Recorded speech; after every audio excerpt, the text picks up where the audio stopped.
बिस्मिल्लाहिर्रहमानिर्रहीम इय्याका नअबुदु व इय्याका नस्तईन। अच्छा अब नीचे तो वो नहीं देख सकते वो नहीं तो ना तुम मैं ये चाहता हूं एक मिनट खामोश। शुक्रिया शुक्रिया समझ गया, बहुत शुक्रिया। अच्छा सुने सुने सुने प्लीज। अच्छा जी, मैं ये चाहता हूं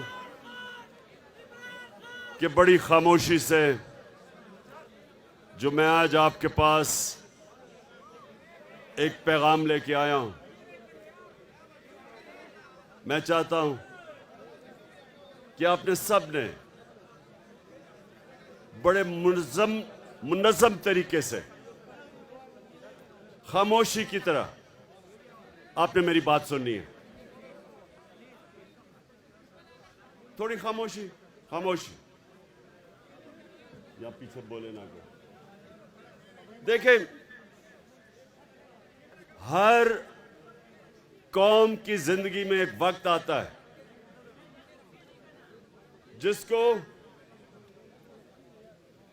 अंग्रेजी में कहते हैं क्रॉस रोड्स, यानी एक मुल्क जिस रास्ते पे चलता जा रहा था उस पे नहीं चल सकता, या वो एक तरफ जाता है या दूसरी तरफ। और जब आप नमाज पढ़ते हैं, मेरे नौजवानों ये सुनो गौर से, आप जब नमाज पढ़ते हैं आप सिर्फ अल्लाह से एक चीज मांगते हैं कि अल्लाह उनके रास्ते पे लगा जिनको तूने नेमतें बख्शी, उनके रास्ते पे नहीं जो अपनी तबाही के रास्ते पे चले गए।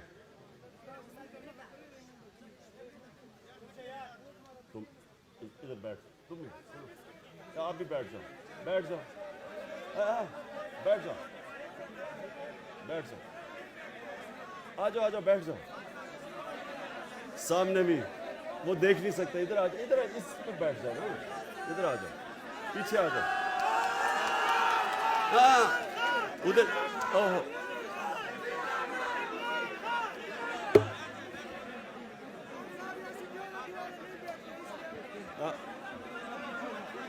अगर बैठ जाओगे वो देख लेंगे। बैठ, इधर आ जाओ, इधर बैठ जाओ, इस पे बैठो, इस पे बैठो, ठीक है ठीक है। अच्छा पेशावर, आज आपका मुल्क बिल्कुल उधर खड़ा है। दो रास्ते हैं आपके सामने, एक है मुल्क की तबाही का रास्ता। वो लोग जो 30 साल से इस मुल्क को लूट रहे थे, जिनके ऊपर किताबें लिखी हुई हैं चोरी पे, इनके ऊपर डॉक्यूमेंट्री, बीबीसी की डॉक्यूमेंट्री बनी हुई है इनकी चोरी के ऊपर। ये जरदारी खानदान और नवाज शरीफ खानदान, ये 30 साल से चोरी कर रहे हैं। मैं जब 26 साल पहले पॉलिटिक्स में आया तो मैंने अपनी आपकी जो आज पार्टी है उसका नाम रखा इंसाफ की तहरीक, क्योंकि जब माशरे में इंसाफ होता है तो चोरी खत्म हो जाती है। करप्शन उस माशरे में होती है जिधर इंसाफ नहीं होता, जिधर कानून की हुक्मरानी नहीं होती। तो जब मैं आया था पॉलिटिक्स में, मैं इन दोनों खानदान को जाती तौर पे जानता था। मेरी इनसे कोई जाती लड़ाई नहीं थी, मेरी इनसे सिर्फ एक लड़ाई थी कि ये करप्शन का मतलब होता है मुल्क का पैसा चोरी करना। चोरी होती है जब किसी के घर में चोरी हो, तो ये मुल्क का पैसा चोरी जब करते हैं करप्शन, वो मुल्क को तबाह कर देती है। आज दुनिया में जितने गरीब मुल्क हैं सबका एक ही मसला है, वहां जरदारी और शरीफ नवाज शरीफ टाइप लोग बैठ के मुल्क का पैसा चोरी करके बाहर ले जाते हैं और वो मुल्क तबाह हो जाता है, वो मकरूज हो जाता है। सो सुने, आज जो लोग पहले जनरल मुशर्रफ ने इनको बचाया, अपनी कुर्सी बचाने के लिए इनको एनआरओ दिया। एनआरओ का मतलब इनकी सारी चोरी माफ कर दी। वो मुशर्रफ कर ही नहीं सकता था, क्योंकि चोरी तो पाकिस्तान की कौम के पैसे की चोरी थी, उसकी जाती चोरी तो थी नहीं। उसने पहले अपने आप को बचाने के लिए उसने इनकी चोरी माफ की। अमेरिकनों ने बीच में पढ़े, कॉन्डोलीजा राइस, वो जो सेक्रेटरी ऑफ स्टेट थी, उसने अपनी किताब में लिखा कि मैंने मुशर्रफ को और जरदारी को इकट्ठा किया और मैंने मुशर्रफ से इनको एनआरओ दिलवाया। इन दोनों चोरों को एनआरओ मिला, इनके केसेस माफ हुए, ये वापस आए और 10 साल में इन्होंने, सुने जरा, 10 साल में इन्होंने 4 गुना पाकिस्तान का कर्जा बढ़ाया। 2008 में 60 साल में पाकिस्तान का जो कर्जा था वो 6000 अरब था। ये सुन ले जरा, और नौजवानों मैं चाहता हूं कि ये आप ज़हनों में डाल लें कि आप किसके लिए लड़ रहे हैं, आप किसके लिए जहाद लड़ रहे हैं, तो आपको पहले समझ आए कि मुल्क से हो क्या रहा है। 6000 अरब से हमारा कर्जा चढ़ के 10 सालों में 30,000 अरब पे गया। 4 गुना पाकिस्तान का कर्जा बढ़ा सिर्फ 10 सालों में। 60 सालों में जितना कर्जा लिया था इस मुल्क ने, इन्होंने अपने 10 साल में 4 गुना पाकिस्तान का कर्जा बढ़ाया। जिसका नतीजा क्या हुआ, जब हम आए 2018 में, तो जितना भी हमने टैक्स का पैसा इकट्ठा किया था, आधा पैसा चला गया इनके लिए हुए कर्जों की किस्तें देने पे। आधा पैसा उधर चला गया। तो मुल्क कैसे चलाते हैं, कैसे हम लोगों की खिदमत करते हैं, सड़कें बनाते हैं, स्कूल बनाते हैं, अस्पताल बनाते हैं, क्योंकि आधा पैसा तो इनके लिए हुए कर्जों पे चला गया, किस्तों पे। अब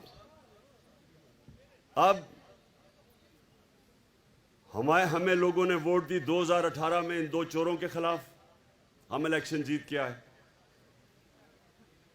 ये दोनों बार भाग गए, ये नवाज शरीफ बार भाग गया, इसाक डार बार भाग गया, इनके बेटे बार भाग गए, नवाज शरीफ के, शहबाज शरीफ के दोनों बेटे आज बाहर हैं। क्यों बाहर हैं? क्योंकि ये डरे हुए थे। कर्जे इनके ऊपर, इनके दौर के केसेस बने हुए थे चोरी के।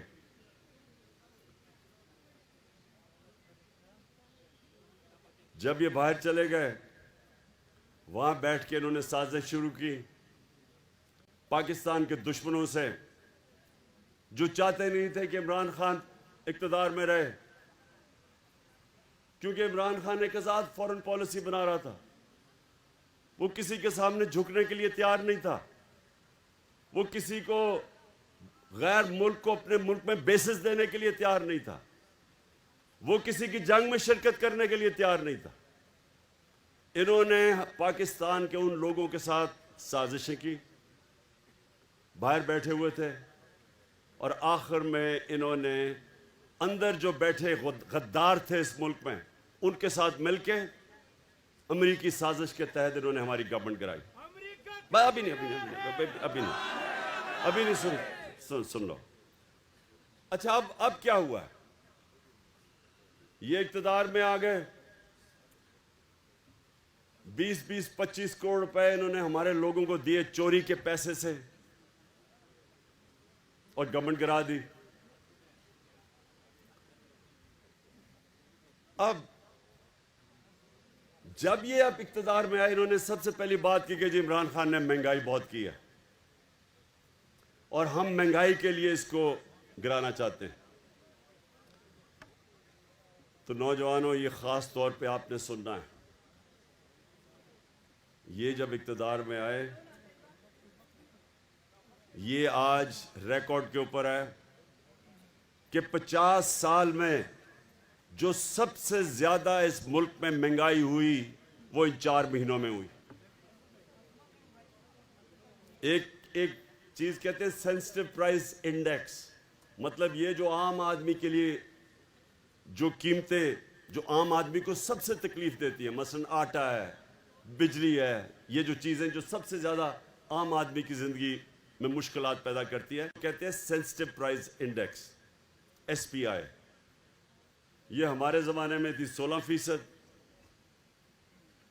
आज ये 45% पे पहुंच गई, 3 गुना ज़्यादा।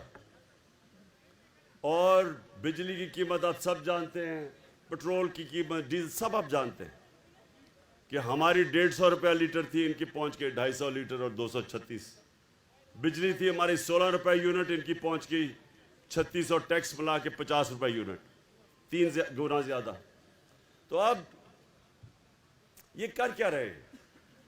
ये ना महंगाई कम करने आए थे, ये ना माइशत ठीक करने आए थे, ये सारे चोर एक काम करने आए थे, अपनी चोरी छुपाने, ख़त्म करने के लिए, केसेस ख़त्म करने के लिए। और वो आपके सामने हो रहा है, केसेस ख़त्म हो रहे हैं पाकिस्तान में। अब ज़रा सुने, ज़रा ये एक और चीज़ सुने, ये जो इनके लंदन के फ्लैट है, ये 25 साल से उसमें रहते हैं। पेशावर के नौजवानों, वो लंदन का सबसे महंगा इलाका है। मैं लंदन जानता हूं, बरतानिया का प्राइम मिनिस्टर उस इलाके में नहीं रहता जिधर इन्होंने महंगे तरीन इलाके में फ्लैट लिए। 25 साल से रह रहे हैं उधर, मुलाकातें उधर होती हैं। उसने, हुसैन शरीफ ने कह दिया हमारे फ्लैट हैं, नवाज शरीफ ने असेंबली में कह दिया हमारे फ्लैट हैं। और आप जानते हैं कि वो मरियम की अदालत में क्या कहा गया? उसने कहा, उसने नैब से पूछा, अच्छा अब नैब पे अपना आदमी बिठा दिया है, नैब का हेड इनका अपना आदमी बिठा दिया है, तो फिक्स हो गया मैच। उसने कहा कि नैब साबित करे कि क्या इनके फ्लैट है या नहीं है। यानी ये 25 साल से जिन घरों में रह रहे हैं और तस्लीम करते हैं हमारे हैं, लेकिन वो प्रोसिक्यूटर कहता अब नैब बताए कि इनके हैं या नहीं। ये ऐसा कभी मुल्क में मजाक हुआ है? ये ऐसे है कि एक आदमी वो चोरी कर ले कुछ और उसके घर से बरामद हो जी कोई गाड़ी चोरी करके ले जाए और घर से पकड़ी जाए, और वो किसी और के नाम पे, अपने नाम पे ना रखे, वो गाड़ी कंपनी के नाम पे रख दे, तो जज कहे जी हाँ तुम्हारे घर में तो बरामद हुई है गाड़ी, लेकिन साबित करो कि ये जो जिसके नाम पे है वो वाकई इन्होंने चोरी करके अपने, यानी वाकई चोरी की। ये ऐसा हुआ है। ऐसा मजाक कभी इस मुल्क से नहीं हुआ। सारे केसेस माफ हो रहे हैं। इसहाक डार जब बाहर गया तो वो क्यों बाहर गया? ये जरा क्यों मुल्क से छोड़ के बाहर गया था 2017 में? क्या हुआ? सुने क्या किया इसने? 2012 में इसके असासे थे 60 लाख, 70 लाख असासे थे इसहाक डार के 2012 में। नैब ने उसे बुलाया 2017 में, उन्होंने कहा ये तुम्हारे अब 90 करोड़ कैसे असासे बन गए? आपने कौन सा काम किया कि आपके 80 लाख से 90 करोड़ पे असासे चढ़े गए? जैसे उसे सवाल पूछा वो जहाज पे चढ़ के मुल्क से बाहर भाग गया। अब वो उसको वापस ले आए हैं, अब नवाज शरीफ वापस आएगा और वो करेंगे क्या कि वो इस मुल्क के अंदर अपना, उन्होंने इलेक्शन कमीशन बैठाया हुआ है जो कि बददियानतदार आदमी है, इनके घर का नौकर है। इससे पहले पूरी धांधली बाई इलेक्शन में की, उसके बावजूद हम जीते पंजाब में। अब इनकी कोशिश ये है कि ये यहाँ ऊपर बैठे, तहरीक इंसाफ के खिलाफ केसेस करें, इमरान खान को किसी तरह डिस्क्वालीफाई करें या किसी तरह उसको जेल में डालें। केसेस को तो 24 FIR काट दिए इन्होंने मेरे ऊपर, वो कोई फर्क नहीं पड़ता, लेकिन एक और ना हो ना, बस बस बस ना ना बस अभी नहीं, अभी मैंने आपसे सवाल पूछ रहे हैं, आप कोई भी आपके सवाल हो। अच्छा सुन ले जरा, पहले मैं यहाँ पर आपको कहने की क्या कोशिश कर रहा हूं, ये जो अब वक्त है ये सियासत का वक्त अब नहीं है, ये अपनी मुल्क की हकीकी आजादी की जिहाद का वक्त है। ये जो अब मैं आपकी तैयारी करवा रहा हूं, ये जो आपकी तैयारी है, ये अपने मुल्क के मुस्तकबिल को बचाने की तैयारी है। ये आप अपने बच्चों की जंग लड़ रहे हैं उनके मुस्तकबिल के लिए। मैं आखिर में जब आपके सवाल हो जाएंगे उसके बाद मैं आपसे एक हल्फ लूंगा जाने से पहले।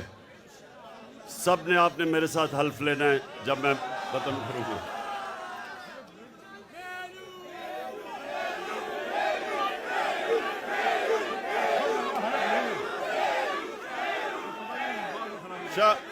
एक मिनट शाह फरमान,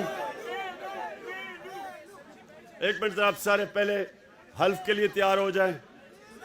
शाह फरमान पढ़ोगे? अभी मेलू नहीं, अभी नहीं। आप हल्फ पढ़े साथ साथ बिस्मिल्लाहिर्रहमानिर्रहीम।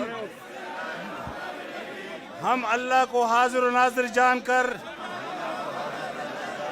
हल्फ उठाते हैं कि पाकिस्तान की आईन की पासदारी करेंगे और इसकी हिफाजत करेंगे, और ये कि हम हकीकी आज़ादी तहरीक को जहाद समझकर इसमें हिस्सा लेंगे और हर किस्म की कुर्बानी देंगे। अल्लाह हमारा हामी और नासिर हो।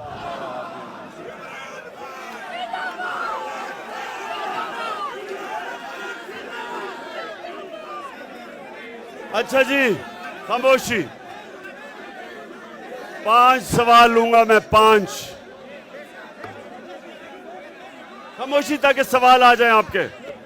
अच्छा सुने, एक मिनट लगे पीछे सुने। इंशाअल्लाह आज से आपकी तैयारी होगी और मैं कभी भी 5-6 दिन के बाद मैं कभी भी आपको कॉल दूंगा और आपने सबने तैयार होना है इंशाअल्लाह।